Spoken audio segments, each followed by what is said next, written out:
오늘 우리가 읽은 이 말씀은 다니엘이 히데겔 강가에서 본 환상의 마지막 부분입니다. 환상의 오늘 본문 읽은 말씀의 그 환상의 내용은 이제 마지막 때에 관한 것입니다. 마지막 때에 큰 환란이 있고 죽은 자의 부활이 있다 이렇게 말씀합니다.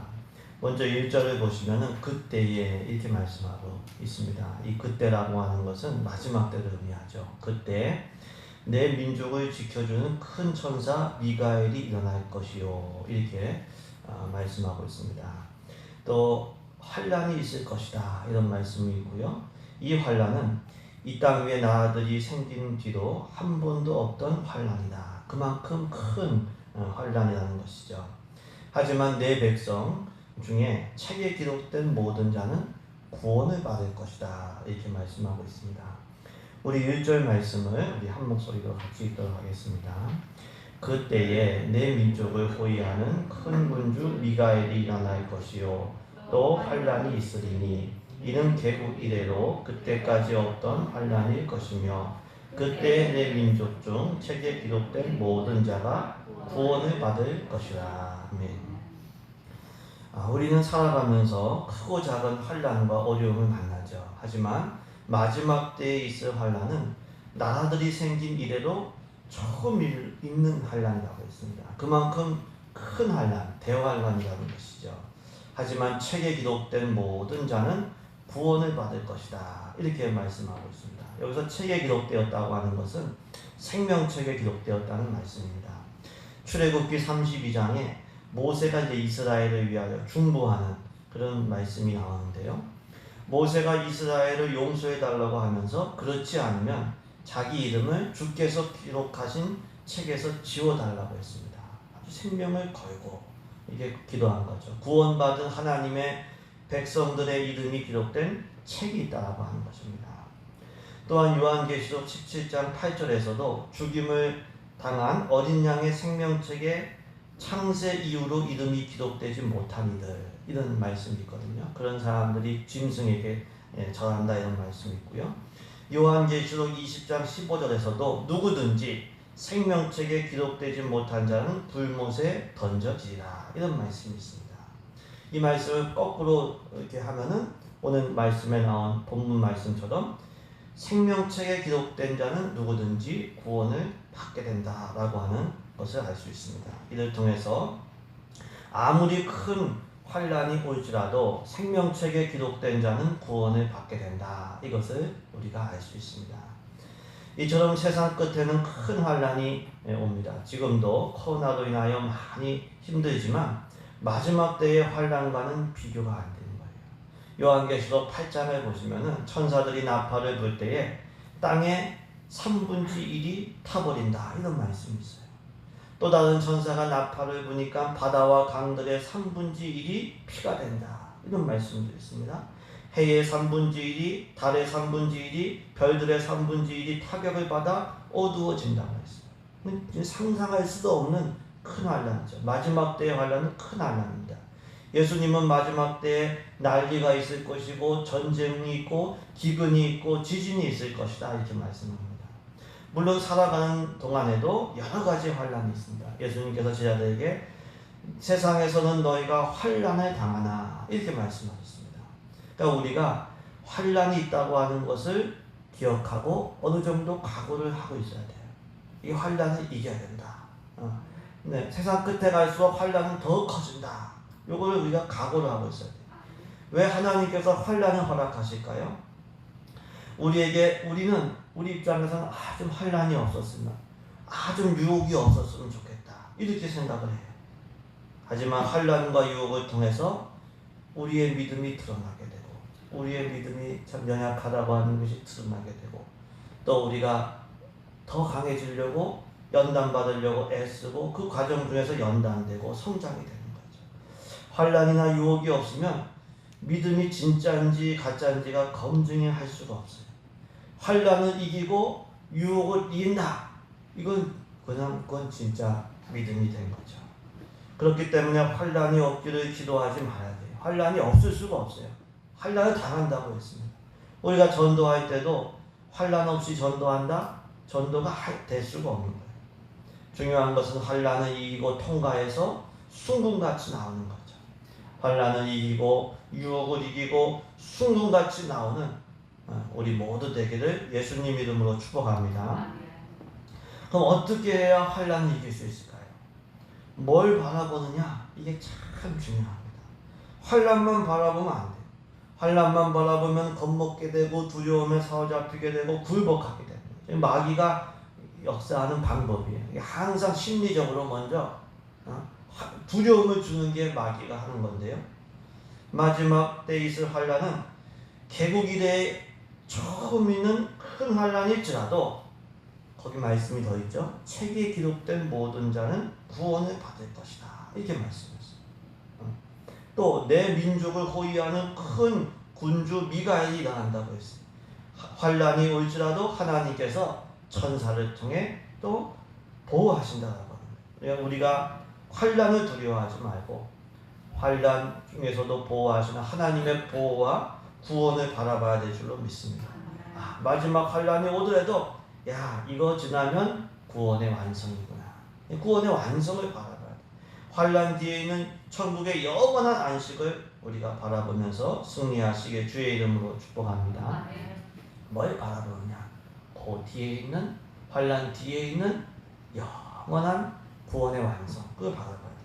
또한 우리는 생명책에 이름이 기록된 것에 대해 감사해야 돼. 왜? 생명책에 이름이 기록되면 이거는 구원을 받기 때문에. 하나님은 하나님의 백성을 책임져 주십니다. 누가복음 10장을 보시면 70인의 전도자들이 돌아와서 예수님께 보고하죠.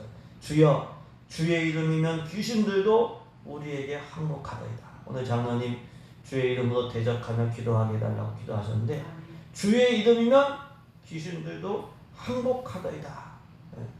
근데 예수님께서 뭐라고 말씀하셨냐면, 귀신들이 너희에게 항복하는 것으로 기뻐하지 말고 너희 이름이 하늘에 기록된 것으로 기뻐하라. 생명책에 이름이 기록된 것이 얼마나 감사하고 기뻐해야 될 일인지를 우리가 알 수가 있어요. 생명책에 우리가 우리 이름을 기록할 수가 없습니다.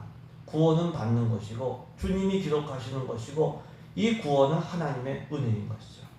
구원받은 것에 대하여 늘 감사하고 찬송하는 우리 되어야 될 줄로 믿습니다. 하나님께서 선택하신, 창세전에 선택하신 그 은혜, 예수님께서 피 흘리시고 대속해 주신 그 은혜, 성령님께서 지금도 간섭하시고 인도하시는 은혜에 대해서 늘 감사하고 찬송하는 우리 되어야 될 줄로 믿습니다. 더 나아가 우리는 생명책에서 이름이 지워지지 않도록 해야 합니다. 요한계시록 3장 5절에 이기는 자는 이와 같이 흰옷을 입을 것이고 내가 그 이름을 생명책에서 결코 지우지 아니하고. 지우지 아니한다고 하는 건 지워지는 사람들도 있다는 거예요. 이기는 자는 결코 지우지 않는다고 하는 것은 지는 사람, 생명책에서 이름이 지워지는 사람이 있을 수 있다고 하는 걸 우리가 알아야 돼요. 이걸 우리가 정신 차려서 들어야 돼요. 출애굽한 이스라엘도 모두가 200만 명이 다 가나안 땅에 들어간 게 아니었어요. 우리가 너무나 다 잘 알고 있습니다. 중간에 땅이 갈라져서 빠진 사람도 있고, 출애굽 1세대는 모두 다 여호수아 갈렙 외에는 못 들어간 거예요. 그러니까 우리가 중간에 타락하거나 배교하지 말고 끝까지 믿음의 경주를 가야 돼요. 이 힘들죠. 경주가 얼마나 힘들어요. 올림픽 선수들. 그런데 끝까지 믿음의 경주를 가야 돼요. 오늘 본문 중에 내 백성 중 책에 기록된 모든 자, 이스라엘 백성이라고 다 구원받는 게 아니에요. 혈통이나 믿는 가문이 중요한 게 아니에요.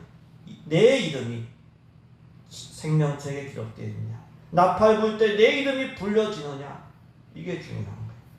생명책에 기록된 이 은혜, 이걸 끝까지 지킴으로 구원받는 우리 모두 되시길 예수님의 이름으로 축복합니다. 이처럼 마지막 때에는 큰 환난과 시험이 있어요. 근데 생명책에 기록된 모든 자는 구원을 받습니다. 더 나아가서 마지막 때에는 죽은 사람들의 부활이 있다고 말씀했습니다. 2절을 보시면은 땅의 티끌 가운데서 자는 자들 중에서 많은 사람이 깨어난다고 했어요. 땅의 티끌 가운데 있다고 하는 것은 이미 흙이 됐다는 겁니다. 이미 죽은 사람을 의미하죠. 많은 사람이 깨어난다. 여기서 많은이라고 하는 표현은 성경에서 모든이라고 하는 표현으로 대신 사용한 경우가 많습니다. 로마서 5장 15절 19절을 보시면은 한 사람이 죽음으로 많은 사람이 의에 이르고 한 사람이 죽음으로 많은 사람이 사망에 이르고 이런 표현들이 있거든요. 많은이라고 하는 것은 성경에서 때때로 모든을 의미합니다. 죽은 사람들이 부활하여 영생을 받거나 혹은 수치를 당하여 영원히 부끄러움을 받게 된다. 이렇게 말씀하고 있습니다. 우리 2절 말씀을 우리 같이 읽기 원합니다. 2절 말씀을 같이 읽습니다. 땅의 티끌 가운데에서 자는 자 중에서 많은 사람이 깨어나 영생을 받은 자도 있겠고 수치를 당하여서 영원히 부끄러움을 당할 자도 있을 것이며. 아멘. 마지막 때에는 죽은 사람들의 부활이 있다고 하는 거예요. 그리고 부활한 후에는 갈라지는 겁니다. 영생을 받는 사람들도 있고 영원한 부끄러움에 처하는 사람들도 있는 거죠. 이 마태복음 25장 양과 염소의 비유도 마찬가지입니다. 예수님께서 양과 염소의 비유를 말씀하시고 마지막에 뭐라고 하셨냐면 46절에서 그들은 영벌에 의인들은 영생에 들어가리라 이렇게 말씀하셨어요. 이를 통해서 알 수 있는 것은 무엇입니까? 사람은 결국 영생이나 영벌 중 하나에 들어가게 되는 거예요. 중간지대가 없어요. 왔다 갔다 할 수가 없어요. 사람은 누구나 영생이나 영벌 중 하나에 들어가요. 아주 기본적인 말씀이 있지만 너무 중요한 말씀이에요. 우리는 예수님을 믿고 영생에 들어가는 사람들이 되어야 될 줄로 믿습니다. 예수님 믿는 일, 예배하는 일, 이거는 살고 죽는 문제이기 때문에 해도 되고 안 해도 되는 게 아니에요. 나중으로 믿을 일이 아니에요. 영생에 들어가려면 반드시 예수님을 믿어야 되고 그 믿음을 끝까지 지켜가야 돼요. 사람은 또 태어날 순서가 있지만 떠날 때에는 순서가 없어요. 예수님 믿는 일은 중요한 일일 뿐만 아니라 먼저 해야 될 아주 시급한 일인 거죠. 그럼 예수님을 믿는다는 건 무엇일까요? 예수님을 나의 주님으로 나의 구원자로 모시고 의지한다는 거죠. 그 믿음은 물론 고백을 통해서 알 수가 있어요. 예수님은 나의 주님이십니다. 그리스도시요 살아계신 하나님의 아들입니다. 이렇게 시인하고 부르면 구원을 받는 거예요. 그 믿음의 고백을 하는 게 참 복된 건데 문제는 고백만 있으면 안 돼요. 고백만. 세상에서도 말과 행동이 다르면 이건 사기꾼이에요. 말과 행동이 다르면 이건 가짜예요. 믿음도 말로는 믿는다고 하는데 행동이 없다. 죽은 믿음이라고 말했습니다. 디도서 1장 16절에 그들이 하나님을 시인하나 입으로는 시인하는 것 행위로는 부인하니 행동을 보니까 아니 가증한 자요 복종하지 아니하는 자요 모든 선한 일을 버리는 자이다. 그래서 우리가 믿음과 말과 행실이 이 같아지도록 끊임없이 점검하면서 노력해야 돼요. 우리 요즘에 수능 보잖아요. 수능 보기 전에 뭘 봅니까? 모의고사 봐요. 자기 실력을 자꾸 점검하는 거예요. 우리 믿음도 마찬가지예요. 이 믿음의 문제는 너무 중요하기 때문에 자꾸 모의고사를 치러야 돼요. 내 믿음을 점검해야 돼요. 내 말과 믿음과 행동이 같이 가고 있는가. 야고보서 2장 14절 보시면 내 형제들아 만일 사람이 믿음이 있노라 하고 행함이 없으면 무슨 유익이 있으리요. 그 믿음이 능히 자기를 구원하겠느냐. 행함이 없는 믿음은 그 자체가 죽은 것이다. 말만 있고 행함이 없어요. 그건 죽은 믿음이다. 우리의 믿음이 고백과 함께 행함이 있는 살아있는 믿음 되기를 소망합니다. 이건 정말 중요해요.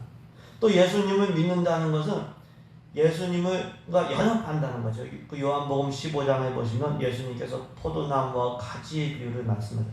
나를 떠나면 떠나는 거는 예수님을 믿음을 버리는 거고 배교한 거고 이건 나무가 떠나면 죽는 거예요. 예수님을 믿는다는 것은 예수님과 연합한다는 거예요. 예수님과 연합하기 때문에 예수님 생명으로 영생을 얻는 거죠. 그렇기 때문에 예수님과 교제하고 자꾸 친해지고 동행함으로 예수님과 연합하는 믿음이 돼야 돼요. 웨슬리 목사님이 돌아가실 때 가장 좋은 게 임마누엘이라고 하셨다고 합니다. 예수님과 늘 교제하고 함께 하시는 예수님과 늘 동행하면서 그게 제일 좋은 거예요. 뭐가 제일 좋겠어요? 사나 죽으나 예수님과 동행함으로 영생을 누리는 우리 모두 되기를 간절히 소망합니다. 이렇게 예수님을 모시고 예수님과 연합하면 예수님의 생명이 그 안에 있기 때문에 영생을 얻죠. 반대로 이 마음과 영혼에 예수님이 없어요. 그럼 영생이 없고 영생을 얻을 수가 없죠. 영생을 얻을 수 없다는 것은 사실 그게 뭐냐면 아까도 말씀드렸죠. 영벌에 처하게 된다는 거죠. 이게 사실 제일 무서운 얘기인 겁니다. 사람은 누구나 죽는 것을 두려워하지만 사실은 마지막 때에 죽은 자의 부활이 있기 때문에 우리가 두려워해야 될 것은 육신의 죽음이 아니에요. 마귀는 항상 초점을 흐리게 하거든요. 어차피 누구나 다 죽어요. 한 번 죽는 것은 사람에게 정해진 것인데 죽은 다음에는 심판을 통해서 오늘 죽은 자가 부활해서 그 심판을 통해서 어떻게 한다고 했습니까? 영생 아니면 영벌에 들어가요. 두려운 건 뭐냐면 사실은 영벌에 들어가는 게 이게 두려운 겁니다. 육신의 죽음을 두려워하지 말고 우리 복되게 죽어야 되죠. 근데 그 죽음을 두려워하지 말고 사실은 두려워할 것은 영벌에 처해지는 게 정말 두려운 겁니다. 마태복음 10장 28절에서 예수님께서 몸은 죽여도 영혼은 능히 죽이지 못하는 자들을 두려워하지 말고 오직 몸과 영혼을 능히 지옥에 멸하실 수 있는 이를 두려워하라. 이게 말이에요. 마귀는 항상 초점을 왜곡시켜서 두려워하지 말아야 될 것을 두려워해요. 사람 두려워하게 하고 일 두려워하게 되고 우리는 두려워해야 될 걸 두려워해요. 육신의 죽음이 아니라 지옥에 들어가지 않기 위해서 우리가 두려워해야 돼요. 날마다 우리 믿음을 점검해야 돼요. 지옥에 멸하실 수 있는 하나님을 두려워하는 가운데 우리의 믿음이 하나님 중심으로 살아야 될 줄로 믿습니다. 우리가 살아가는 순간마다 이 길이 영생으로 가는 길인가, 이 길이 영벌로 가는 길인가, 영적으로 분별해야 돼요. 삶은 물론 복잡하지만 영적으로는 단순해요. 영생으로 가는 길 아니면 영벌로 가는 길. 이렇게 사는 것이 길과 진리와 생명 대신 예수님은 내가 따라가는 건가? 아니면 도둑질하고 죽이고 멸망시키려고 온 마귀에게 미혹당해서 마귀를 따라가는가? 이걸 분별해야 돼. 매일의 분별과 선택이 모여서 결국은 영원한 선택을 이루게 되는 거죠. 날마다 순간마다 이건 영생으로 가는 길인가? 이건 영벌로 가는 길인가? 우리가 잘 선택하시고 영생을 누리다가 영생에 들어가시길 주님의 이름으로 축복합니다. 이처럼 마지막 때에는 대환란이 있고 큰 환란이 있고 더불어 또 뭐가 있냐면은 죽은 자의 부활이 있다. 그래서 이제 영생이든 영벌이든 누구나 둘 중에 하나를 받게 되는데요. 그런데 3절을 보시면은 영생을 받는 사람들 중에 별과 같이 영원토록 빛날 사람들이 있음을 부연해서 더 자세히 설명해 주고 있죠. 지혜 있는 자는 하늘의 빛과 같이 궁창의 빛과 같이 빛날 것이다. 많은 사람을 옳은 대로 돌아오게 하는 사람은 별과 같이 영원토록 빛날 것이다. 많은 사람을 옳은 대로 돌아온 사람도 있고 많은 사람들이 아니라 적은 사람들을 옳은 대로 돌아오는 사람도 있을 거예요. 그렇죠? 부류가 갈라집니다. 구원받을 사람, 영생 얻는 사람들 중에서도 부류가 갈라지는 거예요. 많은 사람들을 주님께로 돌아온 사람도 있고 조금만 사람들을 주님께로 돌아온 사람들에게 분류가 갈라지는데 많은 사람들을 옳은 대로 돌아오게 하는 사람은 하늘의 별과 같이 영원토록 빛나리라. 이렇게 말씀하고 있습니다. 우리 3절 말씀을 우리 뜻을 생각하면서 같이 읽습니다. 3절입니다. 지혜 있는 자는 궁창의 빛과 같이 빛날 것이요 많은 사람을 옳은 대로 돌아오게 하는 자는 별과 같이 영원토록 빛나리라. 아멘. 궁창의 빛은 하늘의 별이라는 걸 의미하죠. 결국 이 말씀은 지혜 있는 사람과 많은 사람을 옳은 대로 돌아오게 하는 사람은 어떻게 됩니까? 궁창의 빛, 하늘의 별과 같이 별과 같이 영원토록 빛날 것이다. 이런 말씀입니다. 이를 통해서 같은 구원과 영생을 받아도 받는 영광이 다르다라고 하는 것을 알 수 있어요. 동일한 구원을 받아도요, 동일한 구원을 받아 천국에 가도 영광이 달라요. 그렇기 때문에 더 영광스러운 구원이 있음을 알고 우리가 사모해야 돼요. 물론 영광스러운 구원을 얻기 위해서 욕심내고 경쟁하는 거 이건 바람직하지 않죠. 근데 동시에 또 알아야 될 것은 많은 사람을 옳은 대로 돌아오게 한 지혜 있는 자에게 하나님께서 특별히 주시는 위로와 멸류관과 상이 있다고 하는 거, 이거를 기억을 해야 됩니다.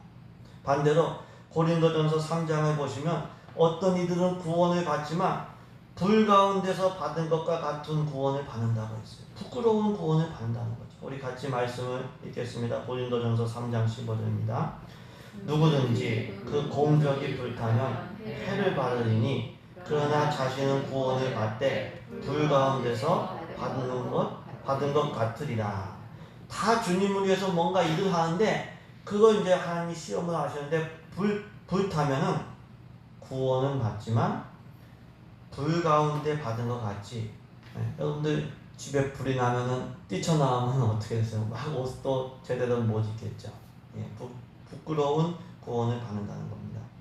마태복음 5장 19절에서도 예수님께서 천국에서 지극히 작다 일컬음을 받을 자도 있고 크다고 일컬음을 받을 자도 있다고 했어요. 천국에서 동일한 게 아니에요. 작은 사람도 있고 큰 사람도. 우리 마태복음 5장 19절 말씀을 같이 읽겠습니다. 그러므로 누구든지 이 계명 중에 지극히 작은 것 하나라도 버리고 또 그같이 사람을 가르치는 자는 천국에서 지극히 작다 일컬음을 받을 것이요 누구든지 이를 행하며 가르치는 자는 천국에서 크다 일컬음을 받으리라. 아멘. 말씀을 순종을 많이 할수록 작은 말씀도 또 버리지 않고 순종하고 그것을 가르치고 귀히 여기는 사람은 큰 자가 된다고 합니다. 고린도전서 15장 부활절강에서도 마찬가지입니다. 하늘에 속한 것에 영광이 따로 있고 땅에 속한 육신에 속한 것에 영광이 따로 있다고 했어요. 근데 하늘에 속한 것의 영광 중에서도 이 보면은 해와 달과 별들의 영광이 달라요. 해가 제일 빛나죠. 그렇죠? 달은 빛나지만 별보다는 달이, 그것도 별과 별의 영광이 다르다고 말씀하셨어요. 같은 구원이나 영생을 받아도 영광은 다른 거예요. 이거는 부모와 자녀의 관계를 봐도 알아요. 다 자녀예요. 근데 속썩이는 자녀도 있고 기쁨이 되는 자녀도 있어요. 속썩이는 자녀라고 너 내 자녀 아니야 이렇게 말하진 않아요. 그래도 내 자녀예요. 하지만 이왕이면 기쁨이 되는 자녀가 돼야 되죠. 하나님의 자녀도 이왕이면 하나님의 기쁨이 되는 자녀가 돼야 되죠. 이왕이면 더 영광스러운 부활에 참여하는 우리 되기를 주님의 이름으로 축복합니다. 어떻게 하면 더 영광스러운 구원에, 그러한 부활의 영광스러운 구원에 참여할 수 있을까요? 지혜 있는 자. 지혜 있는 자가 궁창의 빛과 같이 빛날 것이다. 그러니까 지혜 있는 자가 돼야 되죠. 지혜 있는 자 되기를 주님의 이름으로 축복합니다. 지혜 있는 것은, 지혜란 무엇일까요? 잠언 9장 10절에 여호와를 경외하는 것이 지혜의 근본이고 거룩한 자를 아는 것이 명철이라고 했어요. 하나님을 알고 하나님을 경외하고 두려워하는 마음이 있는 사람은 지혜를 있는 사람. 그 마음이 있는 사람은 복된 마음. 하나님을 경외함으로 섬기는 사람이 지혜 있는 사람. 거룩하신 하나님 앞에서 나의 죄를 깨닫고, 하나님 앞에 서면 내 죄가 보이죠. 깨닫고 예수님 의지하는 사람이 지혜 있는 사람이에요. 하나님 앞에서 내 죄성을 깨닫고 성령님의 도우심을 의지하는 사람이 지혜 있는 사람이에요. 그 지혜 있는 사람은 옳은 대로 가는 거예요. 그 지혜 있는 사람은 하나님과의 올바른 관계로 나아가게 되는 거죠. 자기만 그렇게 되는 게 아니라 많은 사람들을, 다른 사람들을 옳은 대로 가게 하는 거죠. 하나님께로, 의로우신 하나님께로, 하나님과의 올바른 관계로 돌아가게 하는 거죠. 그런 지혜 있는 사람이 하늘의 별과 같이 영원토록 빛난다고 했습니다. 어리석고 무지하고 참 고집세고 하나님 기뻐하지 않는 일만 하고, 그게 아니다. 우리 모두가 지혜 있는 자가 되어서 영원토록 빛나는 영광스러운 부활에 참여하시길 주의 이름으로 축복합니다. 모세가 산에 올라가고 그 성막에 갔을 때 얼굴이 빛난다고 했잖아요.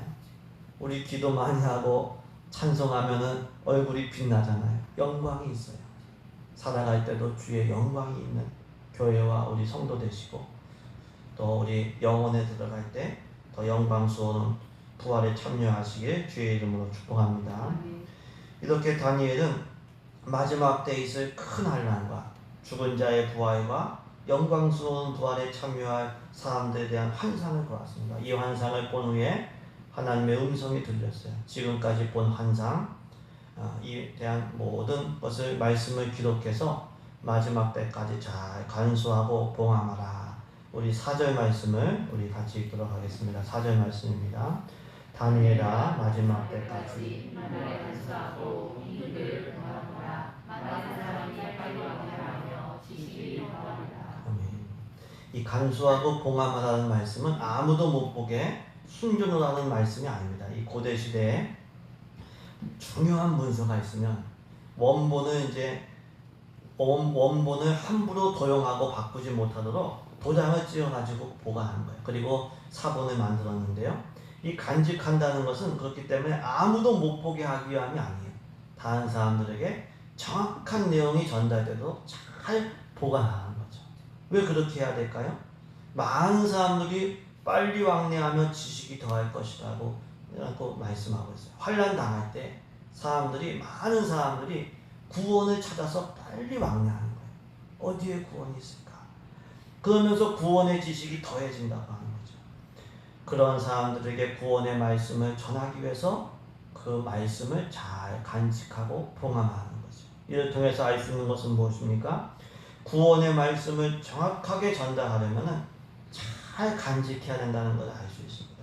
다니엘이 잘 간직했기 때문에 그 말씀이 지금 다니엘서로 우리가 보고 듣고 있는 것이죠. 그렇기 때문에 우리도 하나님 말씀을 잘 간직하고 정확하게 전달하는 사람들이 돼야 돼요. 그게 지혜 있는 사람이에요. 그럴 때 우리도 살고 우리를 통해 말씀을 듣는 사람들도 살게 되는 거죠. 전해진 말씀, 우리도 지금 전환 받은 거죠. 이 들은 말씀을 먼저는 마음에 잘 간직해야 돼요. 그럼 지혜 있는 사람이 됩니다. 또 이 간직한 말씀을 여러 가지 방법을 통해서 사람들에게 전달해요. 글로 전달할 수도 있고, 말로 전달할 수 있고, 영상으로 전달할 수 있고, 그러면 많은 사람들을 옳은 대로 돌아오게 할 수가 있는 거죠. 이렇게 잘 간직하라고 하는 것은 하나님 말씀을 훼손하고 왜곡하는 악한 세력이 있음을 전제하고 있습니다. 우리가 씨 뿌리는 비유를 보시면 농부가 씨를 뿌렸을 때 길가에 씌어진 씨들은 새들이 와서 먹어버렸어요. 새들은 악한 자를 의미합니다. 마귀가 우리 말씀에서 마음을 자꾸만 빼앗아 가는 거예요. 우리 지난주 말씀 잘 기억을 못해요. 묵상하지 않으면. 자꾸 성령님은 말씀을 생각나게 하시는데 마귀는 말씀을 빼앗아 갑니다. 열왕기하 22장을 보시면 요시야 왕이 성전을 수리하다가 율법책을 발견했다고 했어요. 율법책을 읽고 회개하고 울었다고 했어요. 그 왜 율법책을 발견하게 되냐면 그 이전에 그 므낫세 왕이 이 율법책, 성경책을 다 없애버렸기 때문에. 지금 시대도 악한 마귀가 성경을 없애려고 하거나 성경 해석을 왜곡시키려고 하는 거예요. 이단이 뭐냐? 성경인데, 같은 성경인데 성경 해석을 왜곡해서 만든 게 이단인 거예요. 그렇기 때문에 말씀을 잘 간수하고 바르게 해석하고 정확하게 전달해야 됩니다. 이것이 교회 사명이고 우리 사명입니다. 그 일을 하려면 구원의 말씀을 사모하고 구원의 말씀을 통해서 구원받을 사람들을 생각해야 돼요. 이 일이 쉽지 않죠. 근데 많은 사람들이 빨리 왕래하며 지식을 더할 것이라고 했어요. 목마른 사슴이 시냇물을 찾아서 왕래하듯이 구원의 말씀을 찾아 왕래하는 사람들이 반드시 있습니다. 그 사람들을 생각하면서 말씀을 잘 간직하고 정확하게 전달하는 우리 되어야 될 줄로 믿습니다. 말씀을 정리하기 원합니다. 마지막 때 큰 환난, 대환란이 있습니다. 지금도 크고 작은 환난들이 있지만 마지막 때 환난이 있는데 우리는 두려워하거나 근심할 필요가 없어요. 왜? 하나님의 생명책에 기록된 하나님의 자녀들은 하나님께서 보호하시고 구원하시기 때문에 우리가 환난만을 자체만을 볼 필요가 없습니다. 환난 뒤에 있는 구원의 완성과 천국을 바라보고 소망해야 돼요. 끝까지 믿음을 지켜서 생명책에서 우리의 이름이 지워지지 말아야 됩니다. 더 나아가서 우리가 할 일은 이 구원의 말씀 잘 간직하고 정확하게 사람들에게 전달하는 것. 그럴 때 많은 사람들이 우리를 통해서 옳은 대로 돌아오게 될 것이고 하늘의 별과 같이 영원토록 우리가 빛나는 영광스러운 부활에 참여할 줄로 믿습니다. 그 은혜를 누리시기를 주님의 이름으로 축복합니다.